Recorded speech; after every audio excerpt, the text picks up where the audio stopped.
ലൂക്ക എഴുതിയ സുവിശേഷത്തിൽ നാം ഇങ്ങനെ വായിക്കുന്നു: സകല ജനതകൾക്കും വേണ്ടി അങ്ങ് ഒരുക്കിയിരിക്കുന്ന രക്ഷ എൻ്റെ കണ്ണുകൾ കണ്ടു കഴിഞ്ഞു. ലൂക്ക അധ്യായം 2 വാക്യം 31. വൃദ്ധനായ ശിമിയോൻ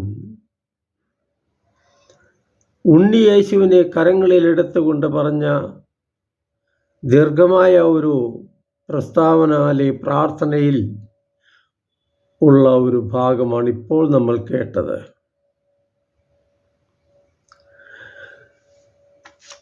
മിശിഹ യഹൂദരുടെയോ ക്രൈസ്തവരുടെയോ മാത്രം രക്ഷകനല്ല,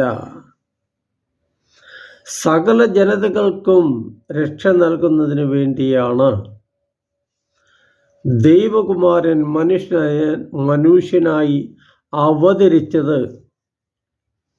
അവിടുന്ന് സകല ജനത്തിൻ്റെയും സകല ജനതകളുടെയും ലോകം മുഴുവൻ്റെയും രക്ഷകനാണ് എന്ന സന്ദേശമാണ് ശിമിയോനിലൂടെ ബൈബിൾ നമുക്ക് നൽകുന്നത്.